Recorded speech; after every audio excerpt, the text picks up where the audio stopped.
Our guest today from Spartacus and from Arrow is Katrina Law.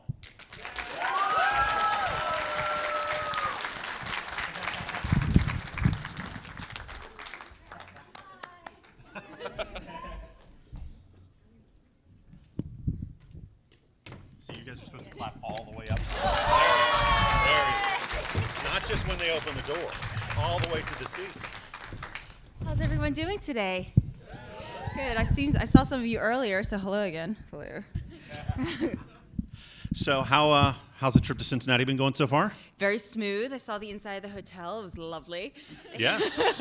And the marketplace in the hotel is wonderful. They have a lovely egg sandwich on a cheddar jalapeno bagel. Have you seen Delicious. any of the craziness outside that is Oktoberfest so far? No, but I'm going to do my best to get there tonight and try to represent the con there. Excellent. So, going back, let's kind of start back at the beginning. Before you got cast on Spartacus, what was your experience like? What was it like to get that call to be involved with that show? Well, it started off, I don't know how much anybody knows about the acting world or living in LA or anything like that, but you basically go out there with no money, hope and a prayer and a dream, and you work 3 to 4 jobs a week, 3 shifts a day, and it's just kind of the way that you do it until you can get a little bit of a break. So then I was cast in this web series called The Resistance, and it was this little like guerrilla style web series where we were running around in parks and shooting illegally and trying to avoid cops, and of course there's like post-apocalyptic warfare, so we're running around with these fake guns in LA trying to like just be inconspicuous. Yeah, that's not good to hide from the cops with fake guns. Or the worst is like when you walk by them and nobody says anything. You're just like, really? Okay, whatever. So we're doing that, and I remember for hair and makeup, they'd be like, all right, guys, get ready for your shoot, and all of us would just drop down into the dirt and roll around because we were supposed to be dirty, and that's how we did it. So I was a part of that, and we got it filmed. And fortunately for us, Adrian Riccardi was the director, and he is amazing and very talented. So it looked fantastic. And then Starz basically got a hold of it. Starz were the same people that produced Spartacus, and they were like, "Oh, let's reshoot it with money and see how it turns out." So we reshoot the entire thing, and of course, the director, once again, we now have money and funding and an actual crew and expensive dirt that you have to run. Yeah, well, the funny thing was, I remember the director, Adrian, was like, "Okay, guys, get ready," and of course, we're all the same people, so we're like, "Yeah." So we drop down in the dirt, and the makeup is going, "What do you guys? No, what are you doing?" And they're holding the dirt bags. The little bags where they kind of like tap you with it and they gently put some dust on you to make you, and we're just like, what? And they're like, oh my God. So they were like completely disgusted with us. So finally it gets, Sci-Fi picked it up and they aired it, and it all did well and everything. So that's how Starz knew me. And when they were casting Mira for Spartacus, they were only casting from New Zealand, Australia, and England. And once they couldn't find their girl there, they were like, "Oh, let's open it up to the United States." And then because of that, they were like, "Hey, if you're going to open it up to the U.S., why don't you look at this girl first? Because we already worked with her and we liked her." And that's kind of how I got my job. I put it down on tape. I auditioned on a Monday, was cast on a Wednesday, and was told that I was leaving for 3 months on a Friday. Wow. So, and I was like, whoa. So you learn very quickly to get your life in order and how to do bills and everything from overseas. I'd never done it at that point. Now it's old school, but at that point I was like, I don't know how to do this, and do I have to set up bill pays, and how do I get my mail? So it's little things like that. But then anyway, that's how I got involved in Spartacus. So when Spartacus came calling and you knew this was going to be kind of an action type role, you already had some experience. I think for some people that would be kind of intimidating to think, okay, this is kind of, Spartacus. It's like, even from the name, this is going to be a gladiator kind of thing. There's going to be some action going on, but it sounds like you were ready for it. I feel like I was born ready for action. Oh, there you go. No, I was a dancer my entire life. I've been dancing since I was 3, modern dancer with ballet and all that stuff. So it was really easy for me to pick up the fight choreography because it's a lot like dancing, where it's just choreography and you just have to be a little more aggressive with it. And then I also have a black belt in Taekwondo, so it was just kind of like, it was a really easy thing to put together. A black belt in Taekwondo. Yeah. So you were ready for it then? I was ready. I knew it was coming. I won't mess with you. Now, when you say you had to pack everything up and take off, where did you guys film, and what was that experience like to travel there? I was living in LA at the time, and it was filming in New Zealand. And I think at this point in my life, New Zealand and Australia and everything, it just seems really close, and it feels like a second home to me. But at that point, it just felt like this bizarre, foreign, exotic world on some corner of the earth. So it really felt like I was traveling really far, and it takes about 13 hours on a plane to get there. So what was the question? What was it like to kind of pack up and ship off? I mean, I feel like it was scarier in the preparation, but then once you get there, you're kind of like, oh, they have all the stores that we have here. So it's like if you forget anything, you just go to the store and buy it. Whereas I don't know what I was expecting. I like I said, I think I was just kind of prepared to move to some exotic foreign place that was new, but they all speak English down there and they have the same stuff. So it was actually really easy. So, do you have any favorite moments from the set? I mean, when you get kind of on set and you begin working with the actors, I mean, it probably takes some time to gel and takes some time to get into the swing of things. What was kind of was there a moment when you felt like, okay, I'm at home here with this cast? How many children are here? There's a few. We'll do the PG version. We'll do the PG version. So who's seen Spartacus? Who knows what we're talking about? Okay. So for those of you that know Spartacus and you know the amount of clothing that we wear on Spartacus, my first scene on my very first day was with Lucy Lawless and then another woman who were essentially purchasing female slaves for the day. And it was me and 5 other female slaves lined up to be sold. And as we were standing there in slave non-attire, I remember just looking around being like, okay, I'm here, I'm in it, I'm home, this is it. And it was just a really quick way to get to know your other castmates. Yeah, I can imagine. Working with Lucy Lawless had to be, had to be amazing. I mean, for to have someone of her caliber in an action movie or an action show of that type. I mean, Xena. Mm-hmm. To be able to, what was the relationship like with her being around her? Did she have any advice to share with some of the younger actresses? Well, she was definitely Queen Bee on set, so everybody was kind of like, Xena. So there was that going on. And I worked with her a lot on the first season, unfortunately, due to the division between the rebels and the Romans. I didn't really see her much on the second season. But the first season, my dad watched Xena a lot. And I remember catching a couple of shows with him. And I remember, because every now and then you just kind of think, why do certain people make it? Why do certain people pop on screen? And what is it about them that makes them shine? And I remember the first time I looked at her and she just kind of like turned and her blue eyes stared at me and I was like, oh, I get it. I get it. Yeah, she's pretty intense, so, but she's good. Now, moving from Spartacus to Arrow, that's got to be a different setting, different kind of role for you. What was it like to kind of make that transition? Well, my outfit was a lot warmer. Yeah. So there was that. I feel like the difference between Mira and Nyssa is almost as though if Mira were reborn and reincarnated, she would have came back as Nyssa, just prepared and a warrior and no longer a slave to men in every sense of the word. So it was great. I think I appreciated being in Vancouver because it's a lot closer to home. So it was only a 3-hour or 2-something-hour flight compared to the 13, and it was easier to go back and forth. Vancouver is beautiful. Has anybody been to Vancouver?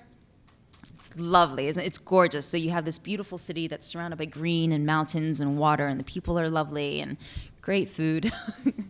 And just nice. Canadians are just nice. I know it's a stereotype, but it's a true stereotype. So the crew was just amazing to work with. Also in New Zealand, the crew was beautiful as well. So in that sense, it was just mainly a switching of characters and just being closer to home, but it kind of felt like the same thing. Very cool. Being part of kind of the whole DC universe now. I mean, to delve into the backstory of that character and realize that this plays a bigger role in the DC universe. What was it like? Did you feel like you needed to get up to speed on who this character was and the Arrow and all of that kind of mythology, or was it just like, hey, give me the script, I'm ready to go, whatever? Oh no, I feel like that would have been such a disservice to the character. I feel like if you're going to play in the DC Marvel world, you really need to know your history. And if you don't know it, you better find out quick. Beautiful thing about a lot of my very close friends, including my husband, they're all kind of nerds and geeks for the comics. So as soon as I was cast in this, they were like, who's your character? What are you playing? Oh my God. And then the best thing was when I was cast, we didn't actually know what character I was cast as. So they were like, okay, let's try to figure it out. She's this and she's that and she has that. And the closest that we got to, we thought maybe I was Lady Shiva. And then it wasn't until TV Guide announced it that I was Nissa Al Ghul, and I was like, oh. And then half of us were like, who's Nissa Al Ghul? So all of a sudden we had to do this backstory, and my friend who runs a podcast up in San Francisco was like, oh, I got this. And he basically like handed over pages and pages of Nissa backstory and the Ra's al Ghul backstory and the Talia backstory, and just so I kind of knew what my world was. And it was great, especially being Nissa, because Talia is a great character and everything, but she's been done so many times, and there's such a strict Bible on who her character is and what she is and how she's supposed to be portrayed, that it was really fun for myself and the writers and even the costume designer to be like, okay, this character has never been developed on television. There's only 19 comics about her, so we can kind of make her who we want her to be. And then the beautiful thing is that Greg Rucka, and I can't remember who the artist was, but the people who created her are totally on board with the changes that we made to the character versus what the character was initially, or character is on television versus the comic book character. So everybody's happy, and that's really nice to know, especially when you give artistic license to somebody and you kind of go, are you still happy with what I'm doing? And he is, so it's good. Very cool. By the way, you're doing great. You have like no paper in front of you. You're just asking questions. So good. I'd be like, oh. Unscripted. I mean, you talk from a script all day long. I do news. I just talk and just out of my head all the time. It's just great. make it up. So as Arrow goes on, and you've got other work that you're doing as well, are you guys back into shooting on Arrow yet, or what are you in production on that? The team went back July 17th or something like that, officially to start the season. I think they're on episode 6 or 7 right now.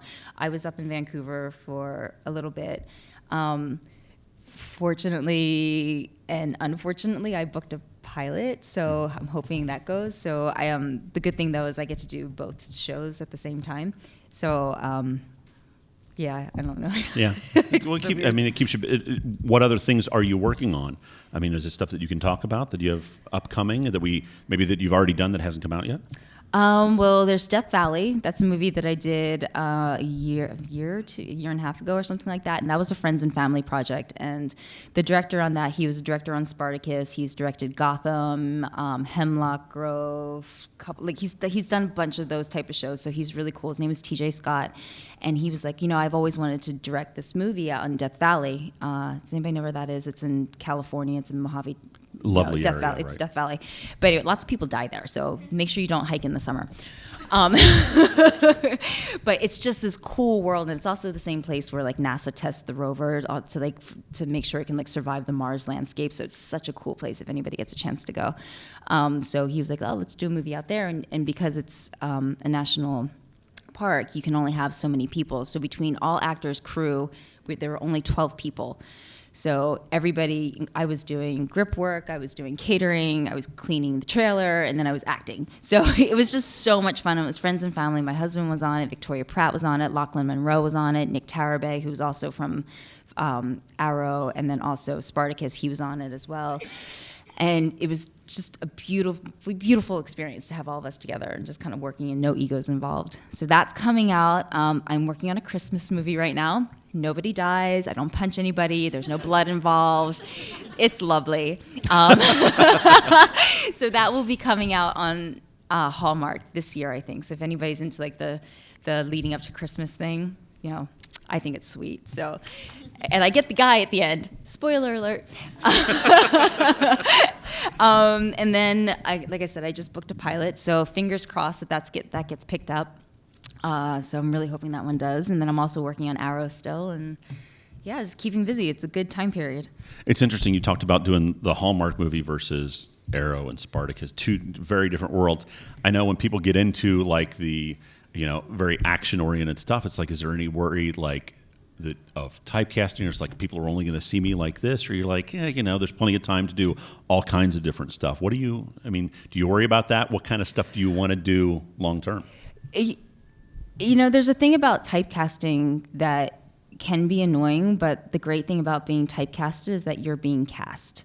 So That's true. There's that. And as a person who's been out in LA, who wasn't working, who was starving, who was really struggling to pay rent for years, not even months, years at a time, I don't mind being typecast. I can see how if 10 years from now I was still just doing that, it might start to get annoying. But at this point, I'm still like, yeah, whatever, I'll do it.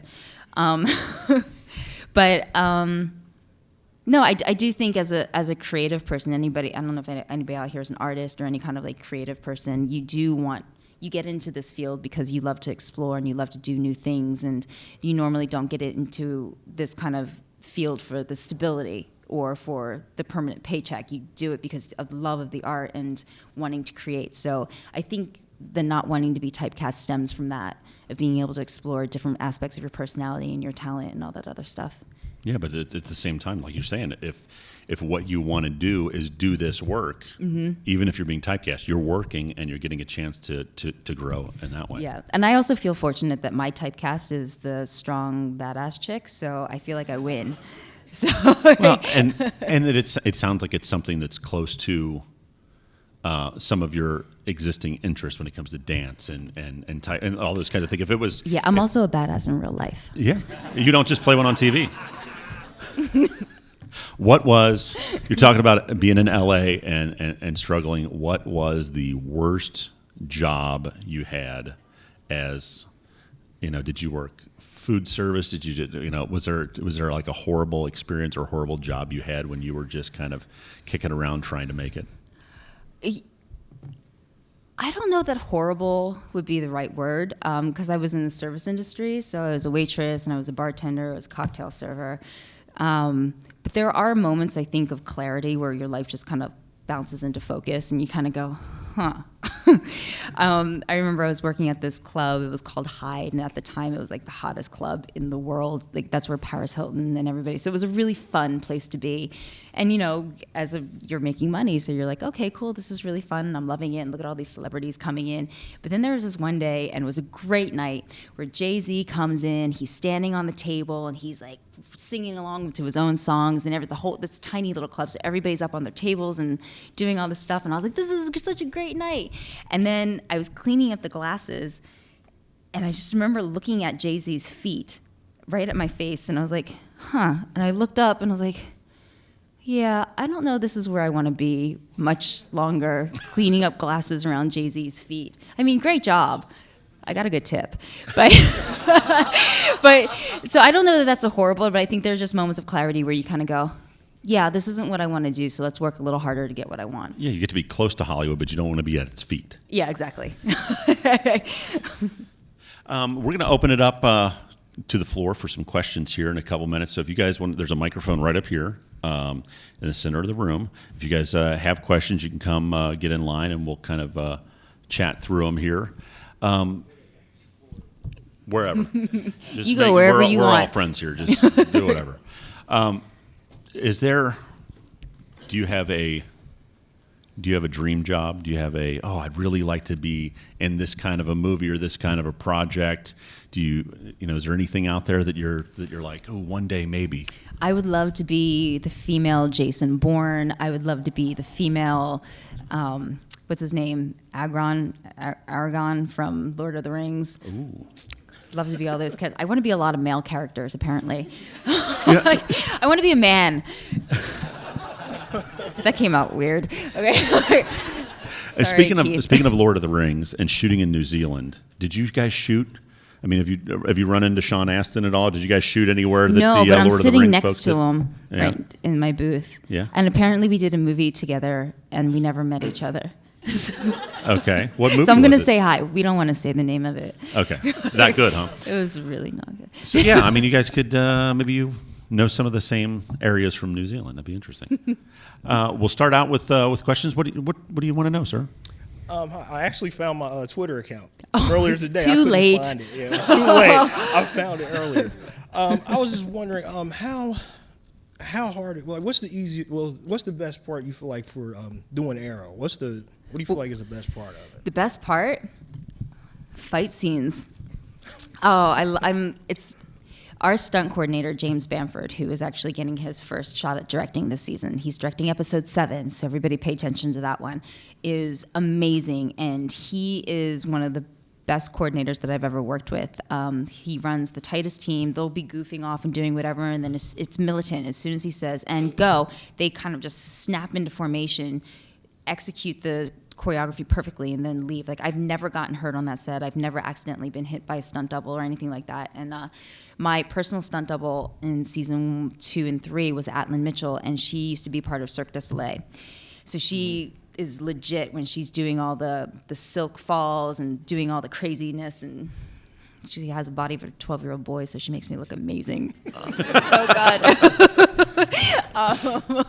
Yeah, no, she's amazing. So the fighting is a lot of fun. But I also think just the character, I think very few times do women actually get to play someone who's really strong and powerful and can play with the boys and usually beat the boys.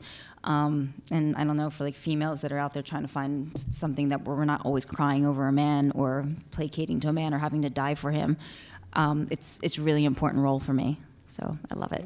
Excellent. Thank you very much for your question. I just want to say thanks for chopping my head off earlier. You're welcome. Anytime. And on the topic you said you would like to play a man, have you ever thought about maybe trying out for Lady Deadpool? If it ever came around, I would jump at the opportunity. Yeah. So yes, I did play a man once, kind of. I wore a suit, so that was close. And then I made out with a girl, so I guess I was a man. Whatever. Thank you. Hi. Hi. I just wanted to know, back from Spartacus, what was it like to work with the late Andy Whitfield? Andy was amazing. Physically, everybody knows he was beautiful and flawless and just visually stunning and captivating on screen. But personally, he was just a really shy, quiet, gentle man who was really lovely to work with. And walking onto set, especially on a show that's so physically intense, and then also with again, the lack of clothing, it can be a really intimidating show to come onto. And he welcomed me with open arms, and he never made me feel uncomfortable. And he was very much like, whatever you're good with, let's take it at whatever speed you need to. Beautiful wife, 2 gorgeous kids, natural born leader, and people just really enjoyed working with him. He was really good. So it was very tragic when we lost him. So. Thank you. Thanks a lot. Hi. Hi. So I've read some stuff online, and forgive me if this has already been asked, kind of talking about the storyline with Nissa at the end of season 3, kind of being forced to marry Oliver and stuff along that lines, and playing like a gay character. How did you feel about that entire storyline about, like, since you are playing the character? By the way, spoiler alerts. Oh, I'm so sorry. No, sorry. I feel like this is the rule. If you come to a convention and you aren't completely caught up on the show, you deserve all the spoilers. That's a very small plot point for like the whole entire There's lots of other cool stuff that happens. I know there was a huge backlash on the online community about Nissa being forced to marry a man. I personally loved that storyline because there are very few times when I read a script that I'm completely surprised by what happens. Because normally you're like, oh, maybe this will happen or that'll happen, and then like one or the other happens. And this one, when I was reading it, I just started laughing because I was like, what? Whoa! And I was by myself in my backyard, and I was just giggling maniacally for 20 minutes because in my head I could just hear like the fandoms exploding. And I was like, ooh, this is going to be intense. And sure enough, it was.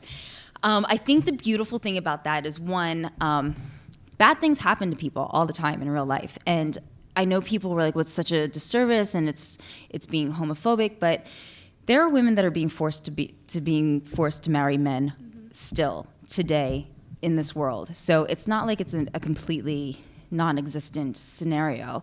I have my friend who is Indian is still trying to be married off by her mom, and she lives in the United States. So it's happening. And when it does come to that stuff, I think it's a matter of being gay or straight. I think when it comes to that stuff, it's basically just going, I need an heir, and I don't care how you get it, just make it happen. And that's how hardcore Ra's al Ghul is. He doesn't really necessarily care. He loves his daughter, but his first priority is the League of Assassins and his bloodline, which has been an age-old story. So I feel like it was very relevant. Personally, I could see how it would make my character want to vomit at any given moment. Losing the love of her life, being forced to marry somebody else, being forced to marry a man, being forced to marry a man that she borderline despises. So many situations that are wrong, but I think it makes for a great story. So that's my opinion on it. Thank you. Hello. Hello. So the new season 4 trailer came out for Arrow about like 2 weeks ago, and there was a little clip of you and John Barrowman kind of going at it. What is it like working with him? Because everybody on the cast has like crazy stories, so I can imagine. Oh my gosh, John Barrowman. Get comfortable. So this is my favorite story about John Barrowman. So I'm at a convention, and somebody comes up to me. They're like, "You know John Barrowman?" I'm like, "Yes." And they're like, "Oh my God, he's so crazy." Yes. He was witness to John Barrowman. So there's a man who was dressed as Arrow who went into the men's room, and he went to go do his business at the urinal, and he's doing his business, and then basically somebody runs up to him and whispers in his ear, "You have failed this city," and then leaves. So the guy who's like doing his thing is just like, "What?" And then the guy basically was like, "That was John Barrowman."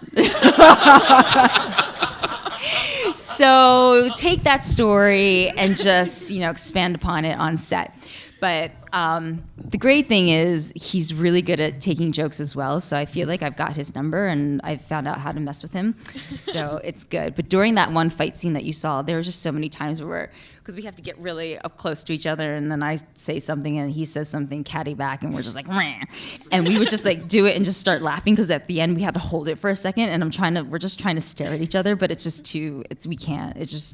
So there are lots of take after take after take, because we couldn't stop laughing. So he's great. He's great to have on set. Awesome. Thanks. Hi. Nice teeth. I can't talk with the men. Yeah. So you guys were talking about the topic of fight scenes. Who's your favorite person to have a fight scene with? Like, who do you feel most comfortable fighting with? Stephen Amell. I feel most comfortable with him. One, he's very physically talented, so everybody on the show has a stunt double, mainly for legal reasons. So the insurance does not want you jumping off the buildings or like getting hit by a car. Like, I don't know why, but It just sounds fun. So everybody has a stunt double, and a lot of times people wonder, well, they get so disappointed when they find out that it's not the actors doing it all the time. But the great thing about Steven is that I'm sure that man would do every single stunt if he were allowed to, but the lawyers are like, and no. But the great thing about working with him, again, he's just so professional and so talented that I feel very safe. So when he's swinging like his bow like this is a heavy metal. It could really hurt you if it hits you accidentally. And I've gotten my finger smashed, and this finger actually still isn't working because of John Barrowman. So yeah, I can't really quite bend it yet. I'm hoping it comes back. But he will basically swing his what is that thing called? Bow. The bow. There you go. That thing that we play with on Arrow. He'll swing his bow at me, and I know for sure, even if he has to stop it here, it's gonna stop. And there are other actors where I'm like, I don't know if that's gonna stop. So I feel very safe with Stephen Amell. Okay, thank you. Mm-hmm. Hi. Hi. What stunts do you do yourself that you're allowed to? I ate that French fry all by myself. I was like, "You're going down, French fry," and yeah.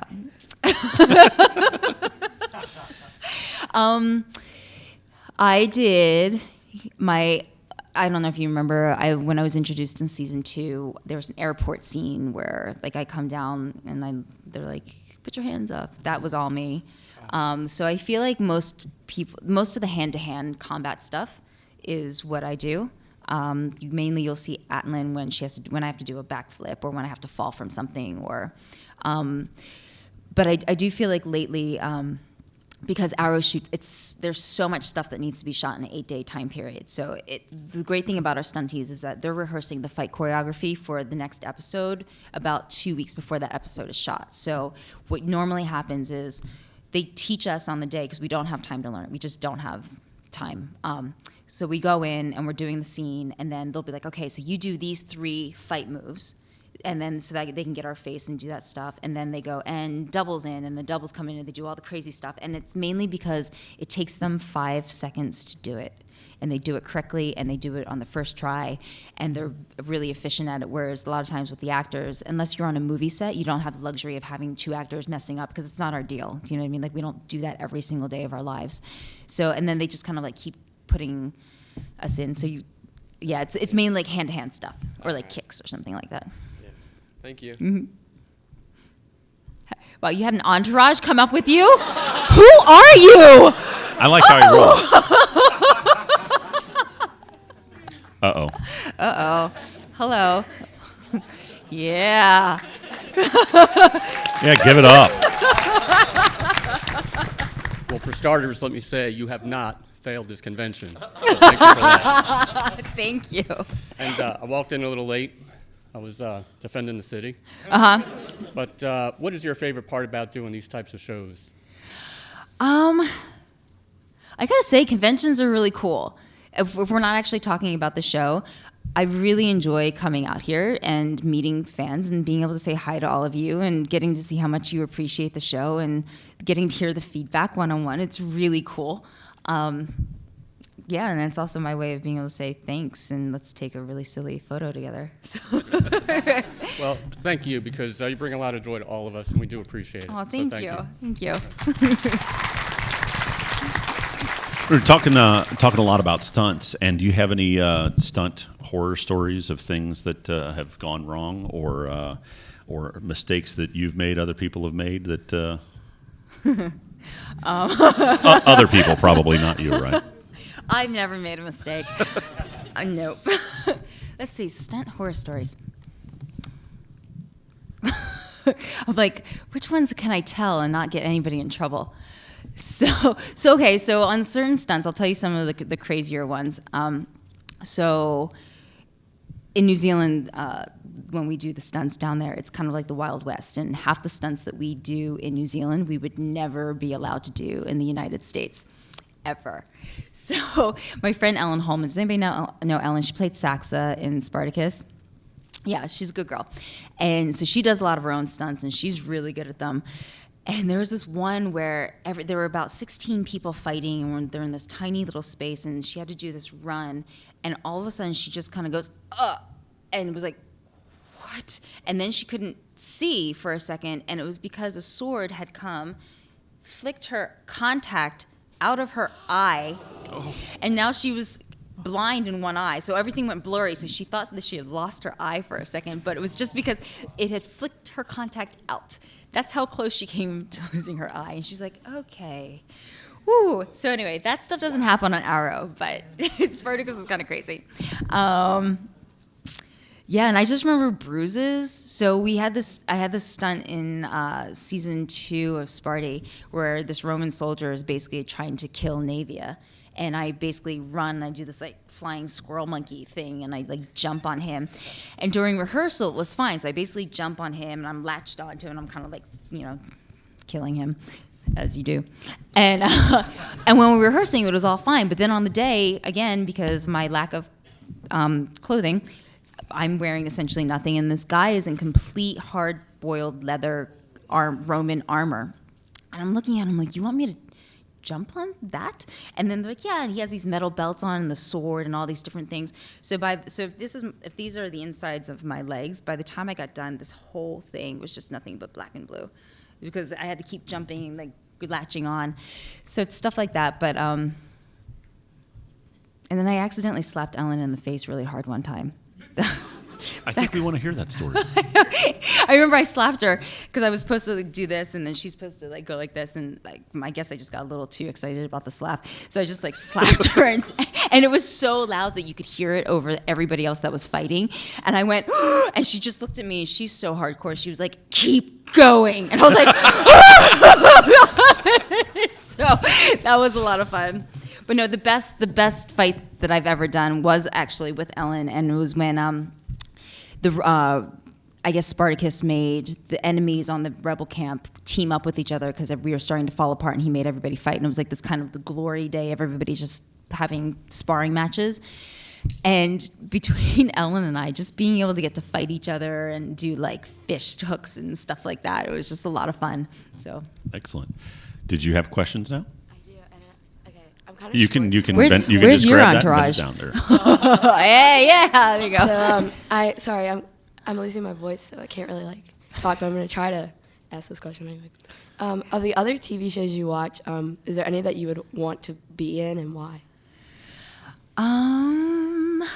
Let's see. What do I watch? I watch Nashville. I watch Grey's Anatomy. Gossip Girl. I would have loved to have been in Gossip Girl. Ray Donovan. Okay, I would love to be in Ray Donovan. That's so dark and gritty. I love it. True Detective season 1. Don't know that I would want to be in it, but it was really good. What do I watch? I'm thinking like Game of Thrones kind of a role. Oh yeah, I want a dragon. Yeah, totally. Okay, I want to be in Game of Thrones, and I want a dragon. I'll take Khaleesi down. Okay. Thank you.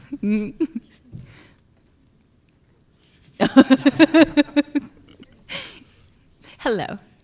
My question is, how do you feel about the canary story? It just came on and it was gone so quickly. Well, again, because I feel like I know the online reactions to it. My personal opinion from the actor point of view is I kind of love how the story is going. I know it's probably not necessarily following the comics to the T, which is probably annoying to like hardcore comic fans, but I love that they brought in a sister. I love that they didn't make the Black Canary immediately this hardcore fighter. I love that we get to see her grow.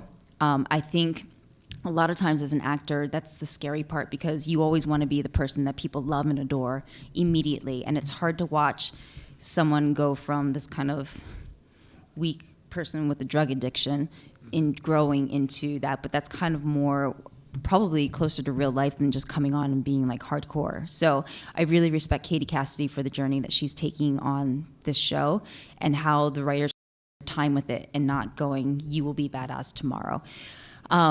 With the Katie Lott's version of the Canary, she's I kind of thought of her as basically the female Stephen Amell, which is great, and I think that's where the Black Canary will eventually get to, because obviously that's what she was in the comics. But I think it's really lovely to watch it grow. But if you're a Canary fan, not actually the Black Canary, she's coming back as the White Canary in Legends of Tomorrow, so if you want more of that, you'll get it. Yeah. So. Thank you. Mm-hmm. I had one more question. So, I just love that you're standing there holding your teeth. I know. Like only at a convention do you see somebody go, And wait a minute, like- I have my phone and I have my teeth and I have a question. let's just capture this moment. Okay. Gotta do what you gotta do. So, what tips would you give a young actor just starting out? Because I mean, I'm a writer, and then I'm trying to get into acting because I really love just being able to. Like, the reason I love writing is because I like to be able to control a conversation and know how the outcome happens. But what tips would you give a young actress or actor just starting out? I feel like when it comes to anything in the creative field where there isn't a set progress of like you go to college, you get an internship, you get entry level, you get, if it's not that progress, make sure you absolutely love love, love, love what you're doing, and that there is nothing else in this world that could possibly make you happy, because you may be that one person that goes out to Hollywood and gets discovered at a grocery store, and then you're put into like the next Avatar movie. You may be that person. Chances are you won't be. So you will be doing the 10-year struggle, waitressing, cocktailing, doing all this stuff, and most of the time you won't be working and you won't be doing what you love. But if you don't work for 2 years and you get that one job that works for one day and you love it, and it made that entire 2 years of nothingness worth it, and you're willing to go through another 2-year drought just to work for one more day, that's when I would say pursue it. Because that's how hard this career is. That's how hard anything creative, anything where there's not a guarantee. But then also, on a practical level, if you are from a small town like Cincinnati, compared to LA, I would say get as much work as you can here, so that when you go out to LA, you have a resume and you have a basis, and you're not going, hi, I'm new, I'm fresh, I have absolutely nothing to offer you. Yeah. So you have training, take classes. And then the other thing is figure out, and this is really hard, but figure out who you are and figure out what it is that you have to offer. Because if you're trying to be somebody else, or you're looking up to somebody else going, I can be that, don't be that, because it's already happening. It's already out there. Nobody wants any more of it. They want you. They want to be able to see your soul, and they want to be able to have a piece of you and see what it is that you have to offer. So that's a really hard journey to go on, and I feel like a lot of people struggle with that every day, and including myself. It's just going, what do I have to offer? Why am I special? Why am I valuable? And am I willing to share that? So, yeah. Thank you. On a lighter note, is there any really funny pranks that happen on the set, something that you can think of that is like beyond hilarious that you can tell us about? Behind the scenes. No pressure, only beyond hilarious. I know. Beyond hilarious. Oh, man. I don't know that it's beyond hilarious, but it's cute. In the neighborhood of hilarious? Yeah, it's cute. It's cute. It made us laugh on the day. So on Arrow, it's very serious because we do have so much work and there is so much fighting going on and everything like that. So we have to kind of get through the day. So there isn't really much time to... I'm just going to act like that didn't happen. It's a goof off. Look at those ab muscles. What's up? So it's a scene in season 3 where I'm sitting in a cage and Team Arrow is looking at me going, oh, what do we do with her? And Stephen Mell is basically like, I'm going to torture her for information. And then Katie Cassidy walks in and she's like, Oliver, what do you mean you're going to torture her? That's not what we do. And do you like my acting? It's really good. Yeah.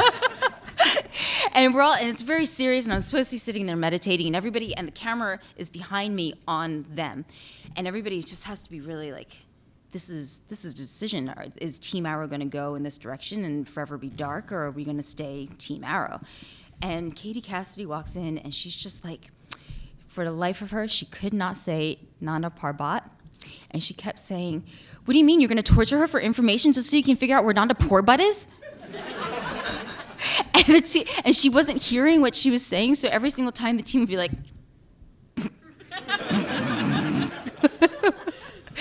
and then it probably took her 8 tries before she finally said it right. Oh, it was really funny, and by the end it was just, yeah. So I don't know if that was hilarious, but it was cute. All right, we'll make this one the last question. No pressure, be good. So, can you tell us a bit about the auditioning process? How different was it from the Spartacus to the Arrow days, and which one do you enjoyed the most? I probably enjoyed the Spartacus more because I put myself on tape and then they called me and told me I got it. So it was super easy. And I could do it at home and there was no pressure. Whereas the Arrow one, I went in for, let's say it was Tuesday or something like that. On Tuesday, I went in and I auditioned for the Tomorrow People. And it was for a British character. And they were like, you are completely wrong for this part. But come back in tomorrow if you wouldn't mind. Keep the same character that you're doing. Just say these lines for Arrow. And I was like, all right, cool. And I think the name was like Greta on the paper. So I didn't know. So I go in, I do the audition. And it was really cool because as I walked in, the casting director goes, wait. I'm going to bring in all the producers and all the writers. And it's normally just the casting director and like a video person and the camera. So I was like, oh, okay. So then as I was starting my audition, all of a sudden I felt myself not being able to breathe. And I'm trying to like say my lines. I was doing this. And I was like, okay, can you guys just give me a moment? Because there's suddenly a lot of people in here and I wasn't ready for it. So, and they're like, oh, yeah. So it's fine. So I did it. And then they're like, that's great. that's great. And I'm like, cool. So then I leave, and they're like, okay, we're going to bring you back on Monday, and we want you to test with one of the characters. And I'm like, okay. And my scene was this very like dark, kind of angry, bitter, like really flirty, romantic scene with Oliver. And they're like, okay, we're going to have you come back and do a chemistry read on Monday. And I'm like, all right, cool. And they're like, it's going to be with this girl named Katie Lotz. And I'm like, what? And they're like, I was like, okay, well, do you want me to like wear my new sides? And they're like, oh, no, just use the same sides. And I was like, do you want me to change how I'm reading it? Because like, is she like my sister, my friend? Like, what am I doing? They're like, no, just do it exactly the same. I'm like, okay, am I a lesbian? And they're like, we can't tell you that. And I was like, okay. So Monday comes, and I walk into the casting, and again, there are like a couple other people that are auditioning for the part, and I walk in, and this is the first time I met Katie Lotz, and she turns around, this beautiful girl with these piercing blue eyes, and there was just a moment where we looked at each other, and we were like, hey. Let's do this. Yeah. And then apparently we had good chemistry, and I got the part, and then that's how it worked. But that was kind of fun in hindsight, being able to, but I remember during the time period just kind of being really confused and not understanding what was happening. So. Thank you very much. I know somebody mentioned Twitter. Are you on Twitter? Oh, yeah. I am Miss Katrina Law. I am also Miss Katrina Law on Instagram. And then on Facebook, I think I'm Katrina Law. Just probably. Yeah, I mean, they're all verified, so they have the green check mark next to them, so it's easy to find. And you guys already know, because I tweeted you guys. And you guys, and you'll be down on the show floor signing and meeting people and doing the whole thing, right? Yes.